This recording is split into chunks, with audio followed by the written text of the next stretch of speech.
Assalamualaikum warahmatullahi wabarakatuh. Bismillahirrahmanirrahim. Alhamdulillah, salatan wassalaman ala sayyidina Muhammad ibn Abdullah wa ala man sahibah wa tabi'adah ma ba'd. Para kiai, para ulama yang saya hormati, Bapak Bupati atau yang wakili yang saya hormati, segenap hadirin hadirat yang dimuliakan Allah. Pada malam ini kita di bulan Ramadan, tepatnya tanggal 17 Ramadan, kami akan melakukan, mohon maaf operator, yang corong atas tidak usah, nanti tidak itu paradok. Nah, cukup ini sudah bagus. Bahwa pada suatu ketika di Makkah itu pernah mengalami kelaparan, tidak kurang dari 7 tahun kelaparan. Mereka makan tulang, makan bangkai, bahkan makan anaknya sendiri yang sudah mati dimakan, karena kelaparan itu sangat berat. 7 tahun. Kemudian satu di antara mereka menghadap Nabi untuk didoakan segera terbebas dari krisis ini. Kemudian Nabi berdoa, lalu dikabulkan oleh Allah. Penduduk Makkah terbebas dari krisis kelaparan. Ketika kelaparan terjadi, pandangan mata mereka karena kekurangan gizi, karena tidak sehat, maka melihat langit itu seperti asap. Matanya cekung, kurang gizi, tinggal tulang-tulang. Sepertinya udara itu dilihat semua asap. Maka Al-Quran mengabadikan sejarah itu dengan surat Ad-Dukhan, surat asap. Fartaqib yauma ta'tis sama'u bidukhanin mubin.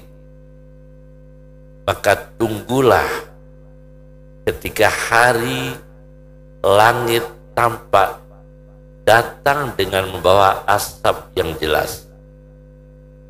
Bukan langitnya penuh dengan asap, tapi perasaan dan mata yang tidak sehat itu karena kelaparan.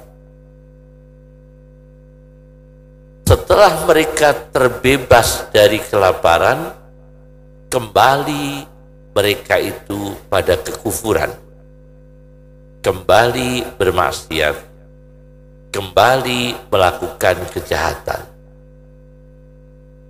Jadi Mekah pernah terjadi Mekah gelap sebelum ada istilah Indonesia gelap.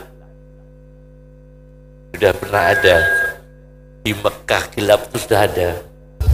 Sebelum Indonesia dikatakan Indonesia gelap, ternyata Mekah sudah pernah dikatakan Mekah gelap sampai diabadikan surat asap Dukhan.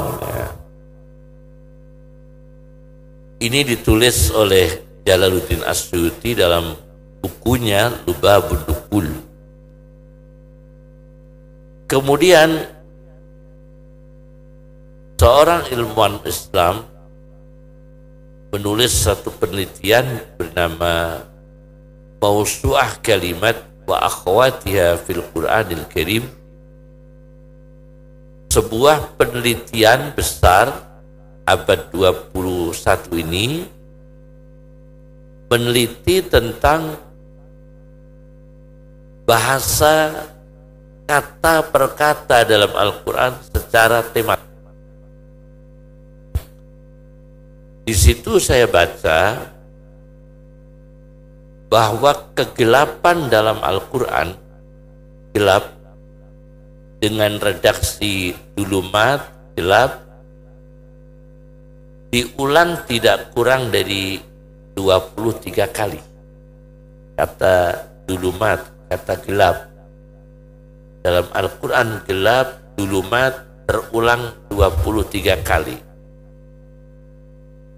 Dari 23 kali itu ada kegelapan darat dan laut. Di dulumatil barri wal bahr, kegelapan darat dan kegelapan laut. Ini semua negara mengalami. Sesempurna apapun negara itu mengalami kegelapan darat dan kegelapan laut. Kenapa? Karena sebesar apapun daratan, apalagi seperti Indonesia, cukup besar, meskipun geografisnya masih luas laut.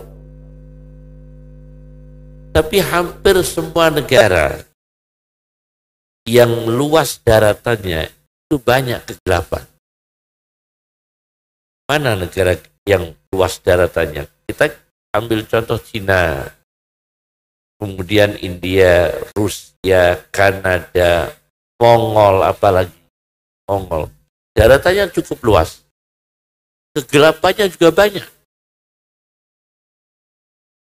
Antara teknologi, sumber daya alam, sumber daya manusia, kemudian kekuatan ekonominya tidak akan sempurna seperti cahaya yang paling sempurna di muka bumi, yakni matahari. Jadi di dulumatil barri, daratan yang masih gelap, wal bahri, laut yang masih gelap. Apalagi laut, karena ada kekuatan orang menyelam itu pada kedalaman tertentu sudah tidak diizinkan karena akan berbahaya. Dia di kedalaman tertentu sudah tidak mampu. Itu namanya kegelapan darat dan kegelapan laut. Al-Quran bicara itu. Kemudian yang kedua, Al-Quran bicara fi dulumatin salas, kegelapan yang bersifat klinis, ya, yaitu orang dalam kandungan, kegelapan perut, kegelapan rahim, dan kegelapan ari-ari. Ada 3 kegelapan. Namanya fi dulumatin salas. 3 kegelapan. Kegelapan perut, kemudian kegelapan rahim, kemudian kegelapan ari-ari. Kita semua mengalami dalam kegelapan. Kegelapan darat kita mengalami, kegelapan laut mengalami, kegelapan perut, kegelapan rahim, kegelapan ari-ari. Ada 3. Yang ketiga dalam penelitian Al-Quran yang dilakukan dalam buku itu, yaitu kegelapan ideologi. Al-Quran bicara minat dulumat ila nur, minan nur ila dulumat. dari cahaya iman menuju gelapnya kekufuran, dari gelapnya kekufuran menuju cahaya iman. Jadi ideologi yang salah, ajaran yang salah, kepercayaan yang salah, pendirian yang salah, keyakinan yang salah, itu juga kegelapan. Namanya kegelapan ideologi, kegelapan keyakinan. Itu juga dialami sebagian manusia. Al-Quran bicarakan itu, yaitu minat dulumat ila nur, minan nur ila dulumat. Meskipun negara itu sudah maju, kegelapan ideologi masih ada. Masih ada sampai sekarang. Masih ada sampai sekarang. Namanya orang yang punya ajaran bunuh diri massal masih ada. Kemudian orang yang melegalkan daging manusia masih ada. Warung-warung daging manusia masih ada. Manusia yang sudah mati. Panama itu ada satu kampung. Di kampung itu manusia mati dilegalkan untuk dimakan. Jadi kalau manusia mati, kalau di sini ditahlilkan, dihormati, diupacarakan proses jenazahnya. Di Panama dimakan. Saya ketemu 3 orang dari mereka. Saya pernah ketemu 3 orang Panama, mengaku pada saya itu pemakan manusia. Dan saya tobat, dan saya menekuni agama Islam, akhirnya menjadi ulama hadis. Jadi di dunia ini ada ulama hadis, saya ketemu, dulu pemakan manusia. Bukan manusia hidup ya, bukan membunuh. Manusia sudah mati, tapi dimakan. Nah, di sate atau diopor.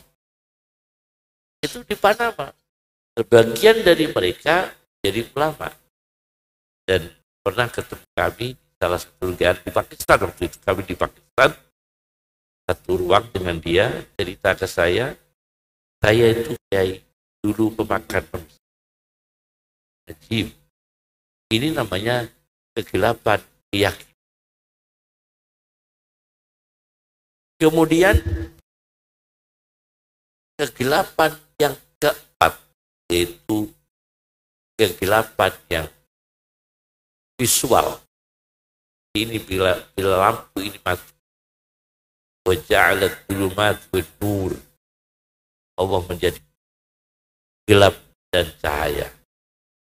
Kegelapan yang indrawi, kelihatan mata, visual, kelihatan. 4 macam kegelapan dibicarakan dalam Al-Quran. Apakah Indonesia ini gelap? Nah, kita sekarang meraba, gelap yang mana itu? Kalau kegelapan darat, ya bukan hanya Indonesia. Di semua negara ada daratan yang belum ada listriknya. Kegelapan laut, ya bukan hanya Indonesia. Kemudian kegelapan klinis, seperti perut, rahim, ari-ari, ya bukan hanya bangsa Indonesia. Kemudian kegelapan visual, juga bukan hanya bangsa Indonesia. Nah, kegelapan yang satu ini, ideologi, keyakinan, ajaran, doktrin, itu yang perlu dipelajari dengan detail. Karena ini menyangkut nilai hidup dan arah hidup manusia. Contohnya begini. Orang kaya itu kegelapannya di mana? Apabila rezeki yang diakumulasi itu tidak halal. Dan apabila dia tidak empati terhadap orang yang di bawahnya. Nah, itu gelap. Kegelapan orang berilmu, di mana kegelapan orang berilmu? Apabila ilmu itu dipakai untuk riset, kemudian riset itu uji coba dengan merusak ekosistem, kemudian merusak hayati, kemudian merusak manusia. Nah, itu kegelapan orang berilmu. Kemudian kegelapan orang bodoh. Di mana kegelapannya? Dia tidak ada ketertarikan dengan ilmu. Kegelapan orang yang berdosa, jauh dari Tuhan, dari Allah Subhanahu wa Ta'ala.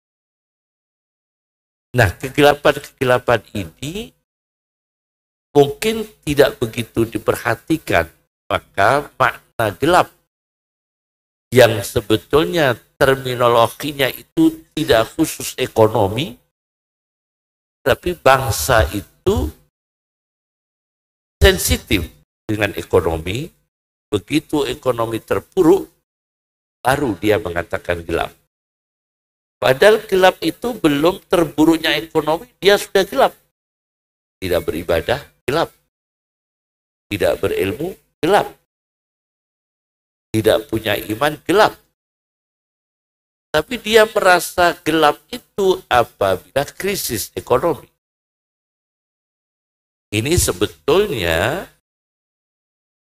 apa yang dikhawatirkan oleh Max Weber waktu itu. Teorinya hampir mirip.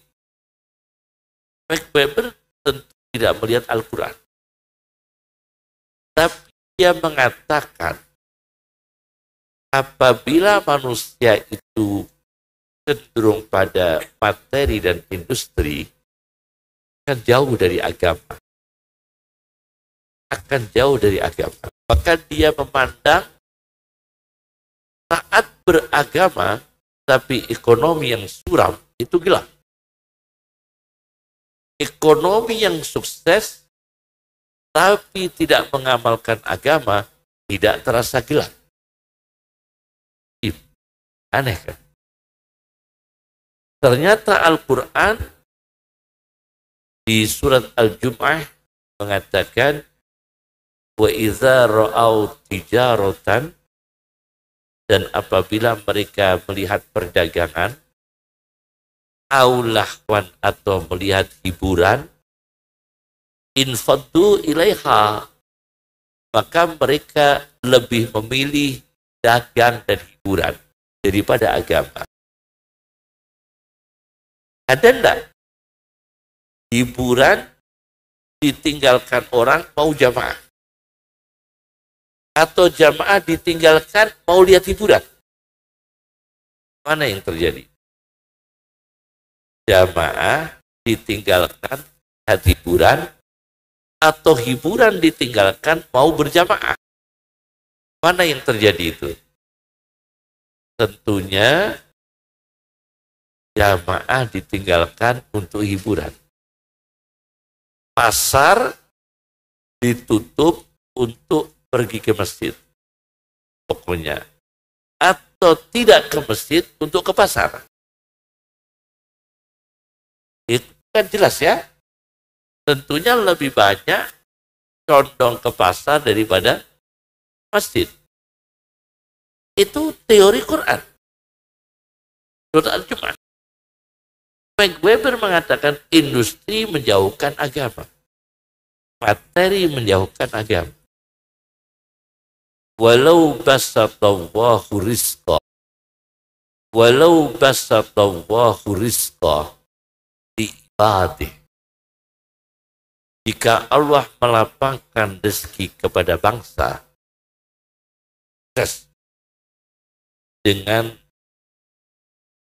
penghasilan misalnya per hari itu $100. Kalau Allah melapangkan rezeki kepada hambanya, bangsa, Al-Quran menangkap patologi sosialnya. Patologi sosialnya apa kata Al-Quran? La baghaw. Hidupnya akan banyak dosa. Al-Quran. Jika Allah melapangkan ekonomi kepada bangsa, memajukan ekonomi kepada bangsa, la baghaw, akan banyak dosa. Coba ini renungkan. Bukan berarti kita tidak boleh maju dalam ekonomi, bukan begitu. Tapi Al-Quran sudah memberikan resikonya dijelaskan. Jika uang itu melimpah, dosa tidak terbendung, banyak maksiat. Kenapa karaoke nggak punya uang? Karena sudah nggak punya uang. Kenapa kamu sudah tidak berjudi, tidak punya uang? Coba kalau punya uang. Ya, maka Al-Quran bukan bicara tidak majunya ekonomi, tapi Al-Quran bicara resiko tingginya pendapatan manusia. La baghaw fil ardi, tentu mereka akan aniaya, akan zalim, akan banyak dosa. Meskipun tidak semua manusia seperti itu. Nah, ini namanya kegelapan. Sangat berbahaya. Oleh karena itu, pada nuzul Quran ini, kita fahami Indonesia gelap itu,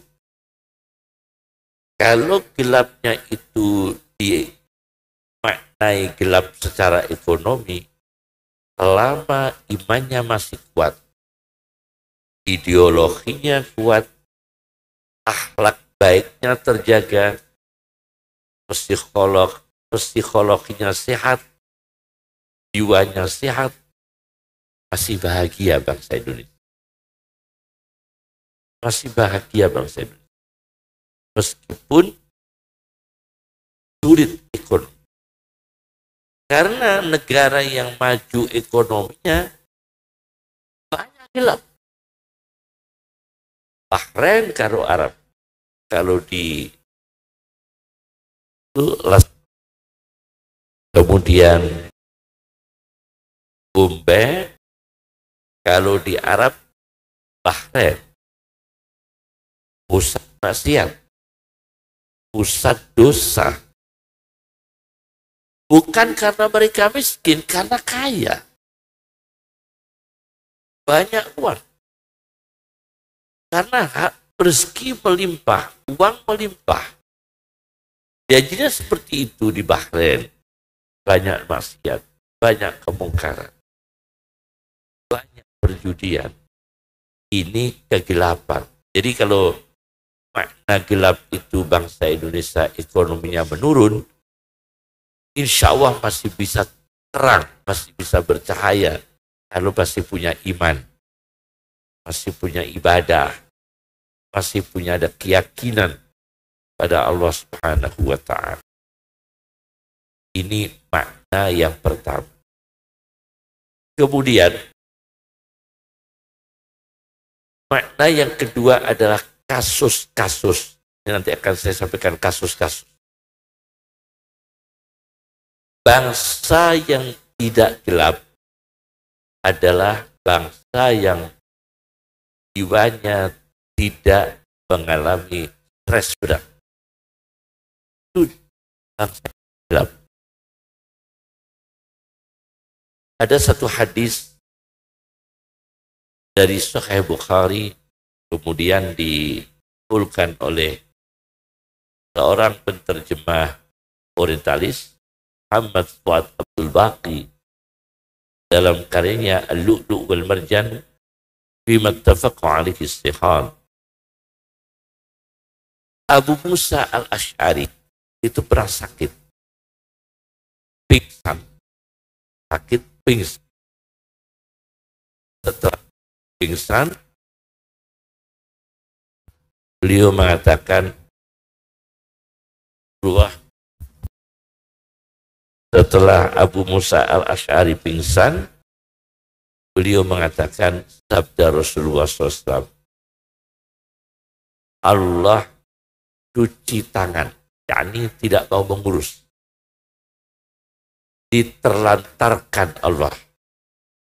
Satu solikah, apa? Perempuan yang berteriak-teriak apabila ada musibah. Solikah. Itu diterlantarkan Allah. Jiwanya nggak sehat. Perempuan yang teriak-teriak apabila ada musibah. Tidak punya uang, teriak-teriak. Dia berekspresi stres. Itu tidak disukai Allah. Gelap. Ya, ibu-ibu ya. Jadi kalau ibu-ibu anaknya meninggalkan sholat dengan menghilangkan sepeda motor, mana yang lebih sedih? Anaknya ibu ini ada yang nggak sholat, yang satu menghilangkan motor. Lebih sedih mana kehilangan sholat sama motor? Histeris mana histerisnya ya? Mana marahnya di mana, Mas? Ini solikah. Perempuan yang teriak apabila ada musibah. Allah cuci tangan, tidak mau mengurus. Yang kedua, khalikah. Perempuan yang mencukur rambutnya apabila ada musibah. Stres. Yang ketiga, syakah. Perempuan yang merobek-robek bajunya apabila ada musibah. Jadi bangsa itu disebut gelap apabila jiwanya seperti itu. Pria atau wanita. Hadisnya contoh perempuan, tapi bukan hanya perempuan. Pria atau wanita. Apabila mental seperti itu, itulah bangsa yang gelap. Paham ya? Itu bangsa yang gelap. Solikah, khalikah, menyukur rambutnya, kemudian syakah, merobek-robek bajunya. Banyak negara maju, tapi gelap. Asia Tenggara ini bunuh diri tertinggi Singapura. Bunuh diri tertinggi Singapura. Untuk wilayah sini. Uang muda banyak bunuh diri. Korea Selatan banyak bunuh diri. Jepang banyak bunuh diri. Berarti ini gelapnya di mana ini? Ekonomi atau? Berarti gelapnya pada jiwanya, pada mentalnya. Bangsa Indonesia semoga dijaga oleh Allah. Kesehatan jiwanya, kesehatan mentalnya. Ini ilustrasi kasus pertama. Yang kedua, ada satu kasus lagi. Ini namanya kegelapan pemimpin, tokoh publik, pejabat, kepala negara, kepala daerah, itu gelapnya di mana? Gelapnya pejabat, ada itu. Saya baca dalam satu buku, satu kitab namanya Al-Mukhtar di Manaqibil Akhyar, karya Ibnul Asir Al-Jazairi. Kamu menteri kepercayaanku, tolong kamu yang memandikan saya. Satu. Kedua, mengkafani saya. Ketiga, yang memasukkan jasad saya ke dalam kubur. Keempat, nanti kalau sudah masuk, tolong kafan saya dibuka. Setelah ditaruh, dibuka. Nasib saya bagaimana? Sebab kepala negara 3 kali yang saya alami. Mohon maaf. Kepala negara yang saya alami selama meninggal dunia, saya yang mengubur, kata Umar bin Abdul Aziz. Tapi kepala negara itu 3 kali aku temukan, setelah dimasukkan dalam kubur, begitu saya buka kafannya, tidak bisa dihadapkan ke arah kiblat. Jadi kepala negara yang mati 3 kali itu, pengalaman Umar bin Abdul Aziz, itu semua dihadapkan kiblat, balik lagi, tidak bisa. Dihadapkan kiblat, balik lagi, tidak bisa. Ini hati-hati ya, pejabat ini hati-hati. Ini ada begitu. Ini kegelapan. Dan itu pengalaman Umar bin Abdul Aziz mengubur kepala negara selama 3 kali. 3 khalifah, 3 sultan. Aku kubur, begitu ditaruh di hadapan kiblat, saya buka kafannya, balik membelakangi kiblat, membelakangi kiblat, dikembalikan lagi, balik lagi, tidak bisa masuk. Apa ini? Ini kepala negara 3 kali yang kubur Umar bin Abdul Aziz. Kelasnya yang kubur aja Umar bin Abdul Aziz. Mohon maaf, ini tidak kelasnya Mudin. Kelasnya Umar bin Abdul Aziz. Ulama besar dan sultan dan orang yang dekat dengan Allah. Nah, jadi kita para pejabat, hati-hati dengan kegelapan. Kesuksesan di dunia ini sangat-sangat sebentar.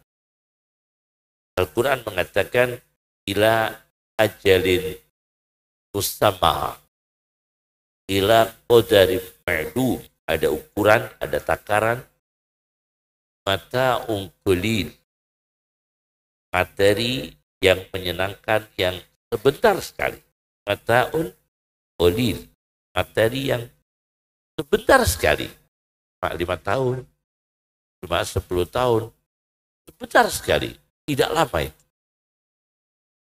Siapapun pejabatnya, pejabat apapun, jangan yakini akan lama itu.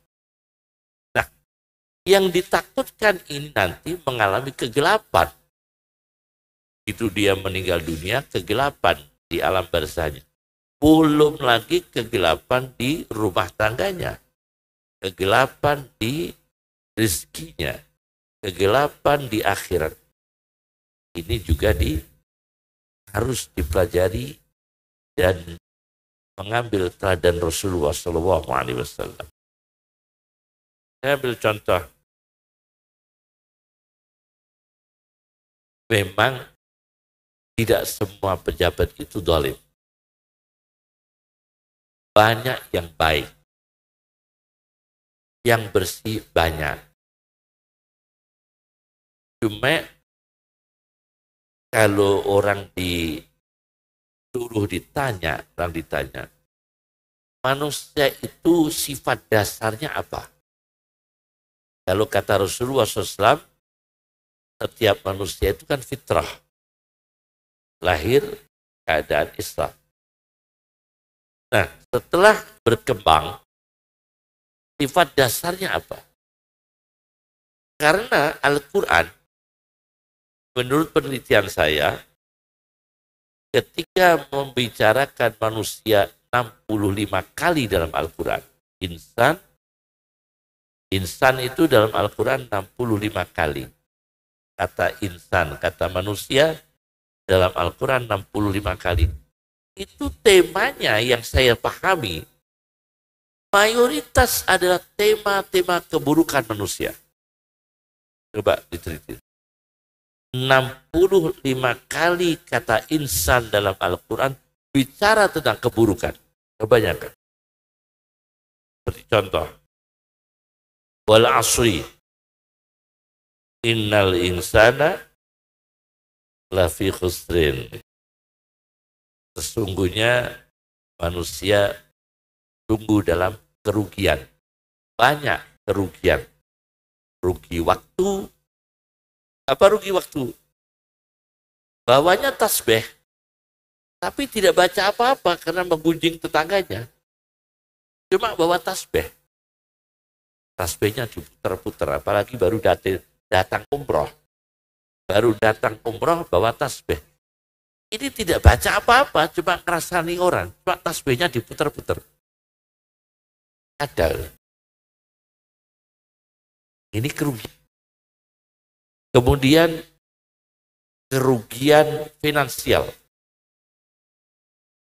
Kerugian finansial, uang ini bisa dipakai untuk manfaat jangka panjang, tapi dihabiskan jangka pendek.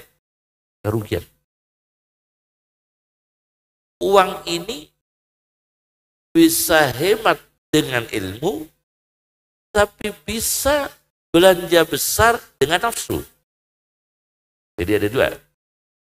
Uang itu bisa dihemat dengan ilmu, bisa belanja besar karena nafsu. Kalau dengan nafsu, uang ini belanjanya besar. Kalau dengan ilmu, belanjanya sedikit.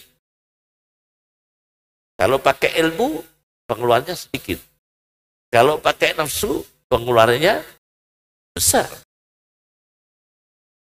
Itu dicontohkan Nabi Shallallahu Alaihi Wasallam.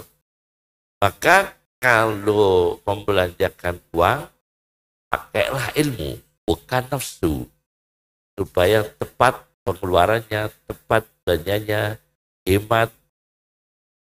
Ada lagi bicara, Al-Quran bicara tentang manusia, wa kanal insanu ajula. Manusia itu sifat dasarnya tergesa-gesa.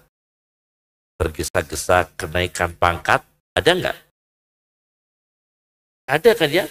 Orang yang memaksakan diri untuk kenaikan pangkat tergesa-gesa. Akhirnya tidak karir. Ada enggak itu? Di dunia ini. Ada ya di dunia ini ya? Semoga di Rembang tidak ada. Di dunia. Katakan di dunia. Ada enggak orang yang tergesa-gesa dikatakan orang kaya? Maka membabi buta. Bangunannya mewah, rumahnya mewah, hutang semua. Hutang semua karena tergesa-gesa disebut kaya. Dan itu kegelapan juga dalam hidupnya. Yang lebih ngeri adalah tergesa-gesa dianggap orang berilmu. Nah ini lebih bahaya. Ada satu kitab namanya Min Akhlaqil Ulama. Kumpulan tentang akhlaknya para ulama yang banyak ditulis oleh orang-orang Al-Azhar Mesir, dosen-dosen Al-Azhar. Saya baca di situ ada kasus Pak Polisi di Swedia. Ada dokter internis, orang pinter, dokter internis. Ada pasien. Kata dokter internis, pasien ini harus dibedah. Karena dia bukan ahli bedah, maka tindakan eksekusi harus dirujuk pada dokter bedah. Dokter bedah bahasa Arabnya apa? Jarrah. Jarrah itu dokter bedah. Begitu pasien ini dibawa ke dokter bedah, oleh dokter bedah dinyatakan tidak perlu operasi, tidak perlu tindakan, cukup dengan obat. Dokter yang ahli mengatakan tidak usah operasi. Kembali pada dokter internis, harus operasi. Dokter bedahnya bilang tidak operasi. Akhirnya, ini di Swedia ini, negara maju, bukan Indonesia. Akhirnya, dokter internis yang di Swedia itu berjibaku. Asia yang dibedah sendiri. Padahal dia bukan ahli bedah. Pasiennya itu digarap sendiri, dilakukan tindakan sendiri, terus pokoknya ngawur, walhasil tidak hasil. Yakni innalillah wa inna ilaihi raji'un. Mati orangnya. Meninggal orangnya. Ini orang tergesa-gesa, ego, dia bukan ahlinya, memaksakan diri melakukan tindakan yang ahlinya. Tidak boleh. Itu kegelapan orang berilmu. Kegelapan orang berilmu. Jadi kalau membaca kegelapan Indonesia, jangan kita hanya sempit memandang gelapnya itu di ekonomi. Lebih ngeri kalau gelapnya itu pada akhlak dan keyakinan. Kalau masih punya iman, masih sholat, masih ibadah, masih ingat Allah, insya Allah masih bersinar hatinya itu. Masih ada rimnya, masih ada kendali. Kemudian kasus berikutnya adalah kasus kegelapan barzah. Kegelapan alam kubur. Perlu saya sampaikan bahwa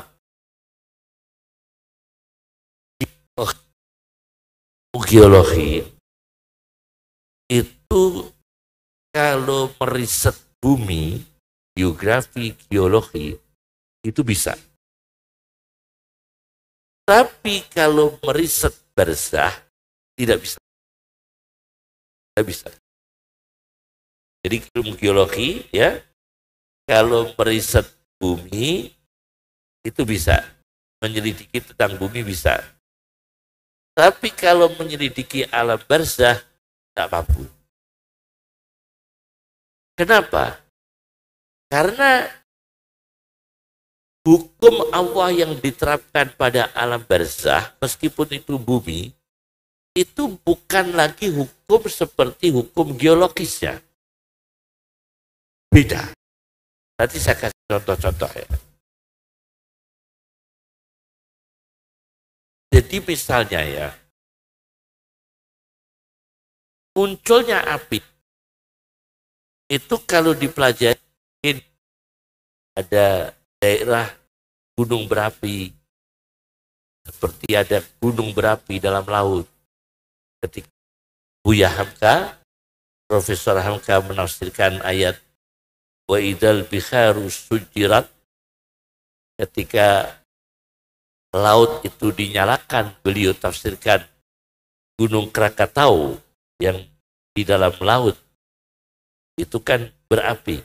Wa idal biharu sujirat, ketika laut dinyalakan. Tapi kalau di alam barzah tidak bisa diriset. Mendadak ada api. Dari mana ini?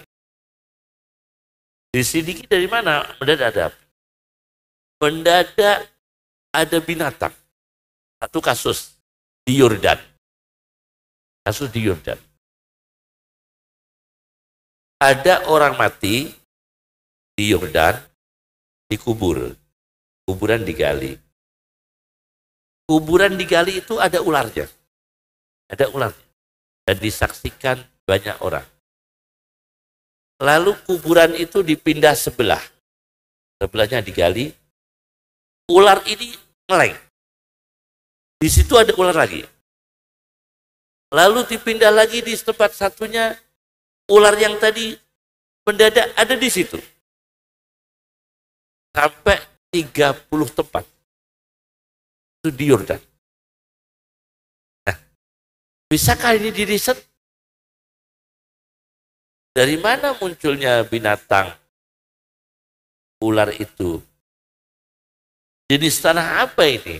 Karena ularnya sama dengan 30 tempat, 30 kali Dan suara lilitannya itu mematahkan tulang-tulangnya terdengar dari luar kubur. Ternyata mayit ini orang baik. Orang baik. Tidak pernah judi. Tidak pernah menipu. Ahli puasa. Ahli baca Quran. Sayang satu. Tidak pernah sholat. Jadi kebaikan macam-macam dilakukan. Sholat tidak. Ini jelas tidak bisa di riset. Ini kegelapan. Kemudian ada kasus lagi. Kegelapan di satu tanah lokasi ya. Ada perempuan dikubur. Saudaranya laki-laki ini ikut mengubur kakaknya perempuan itu, kakaknya atau adiknya, bakyunya atau adiknya. Begitu dikubur, setelah dikubur dia ingat dompetnya jatuh dalam kubur. Ketika mengubur saudara perempuannya itu, dia ingat, oh tadi itu dompet saya ada yang ketinggalan dalam kubur. Akhirnya matur pada ibunya, kata ibunya, ya sudah digali saja. Digali lagi, kuburannya Mbak Yumu gali teh, keduk neh, untuk mengambil apa? Dompet berisi uang. Akhirnya begitu dibongkar lagi oleh saudaranya, sudah penuh api. Kuburan itu sudah penuh dengan api. Dari mana munculnya api? Dari gas mana ya? Muncul penuh api sudah. Di dalam kuburnya sudah penuh api.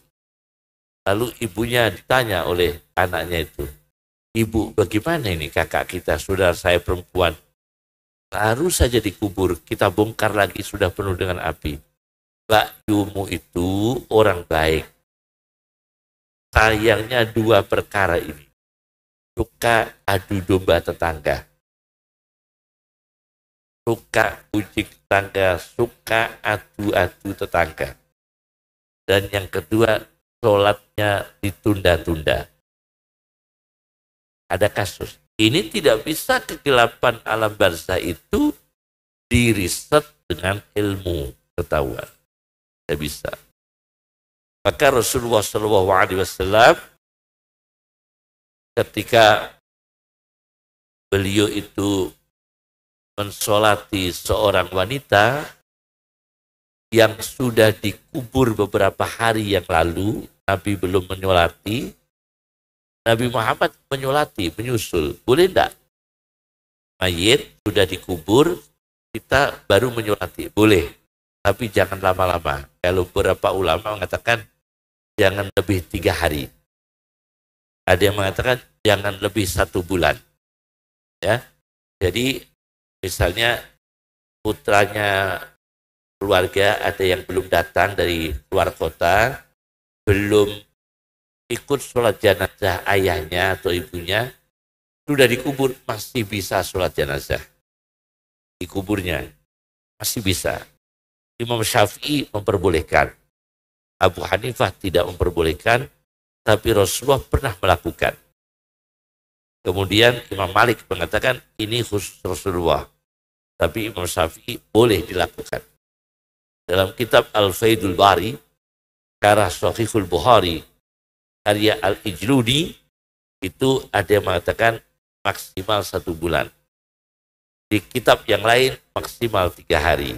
Jadi misalnya ya, sudah dikubur, anaknya baru datang, masih bisa apa? Menyolati ya, dikubur ya. Bukan menyembah kubur ya, bukan menyembah kubur, menyolati mayit. Menyolati mayit.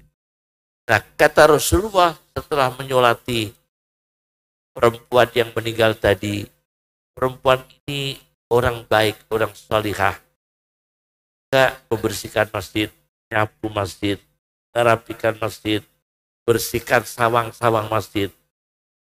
Begitu meninggal dunia sudah dikubur beberapa hari yang lalu, Rasulullah menyolati. Apa kata Rasulullah? Rasul mengatakan, komplek kuburan ini gelap. Satu komplek kuburan ini gelap. Setelah aku menyolati perempuan ini, semua kuburan di sini menjadi padang cahaya. Nah, Asnya gelap semua. Begitu aku menyolati jenazah perempuan ini, yang ahli bersihkan masjid, ahli nyapu masjid, aktif berkhidmat masjid, kuburan sekomplek ini menjadi terang, menjadi bercahaya. Berarti kegelapan alam barzah itu bisa tertolak apabila dengan amal baik, apabila dengan ibadah. Jadi kita sudah menjelaskannya, kegelapan langit, kegelapan darat, kegelapan laut, sampai kegelapan alam barzah.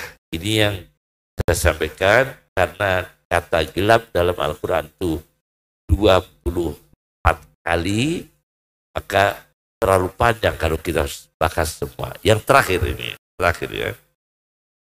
Ini sayangnya nggak ada kopinya. Kalau ada kopinya kuat lama ini.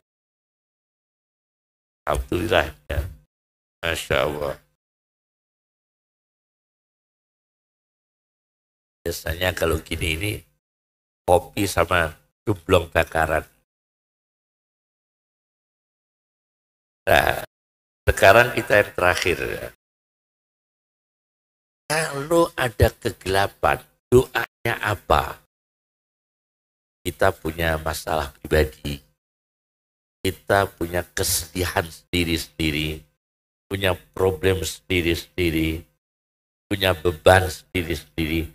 Doanya apa untuk terbebas dari kegelapan?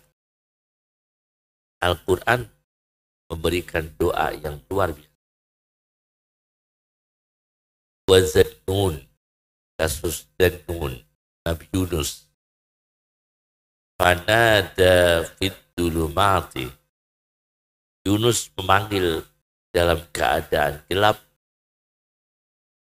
alla ilaha illa anta subhanaka inni kuntu minadh dhalimin. Itu doa supaya terbebas dari kegelapan. Kegelapan hutang, kegelapan ekonomi, kegelapan rezeki, kegelapan kebodohan, kegelapan rumah tangga, apa saja. Kegelapan kesehatan. Alla ilaha illa anta subhanaka inni kuntu minadh dhalimin.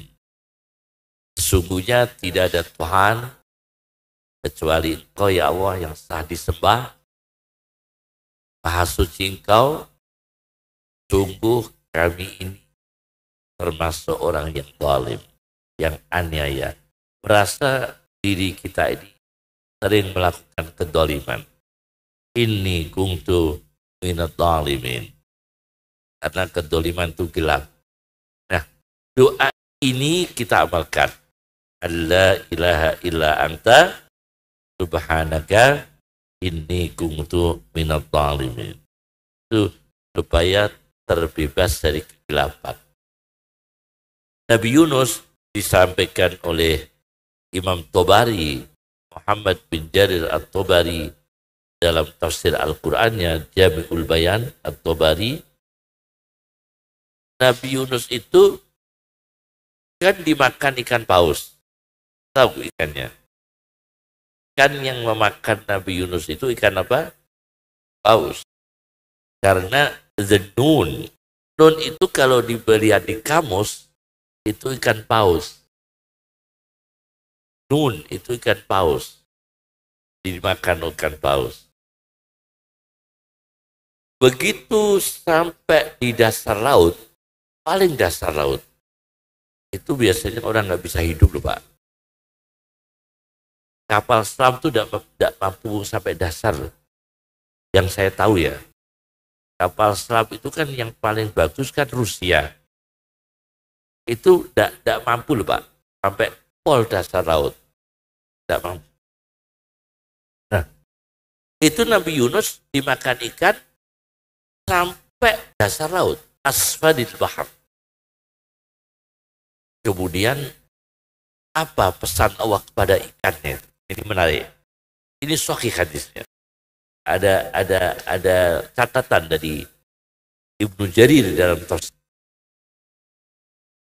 Kata Allah, wahai ikan, kamu makan Yunus, tapi jangan kamu robek-robek dagingnya.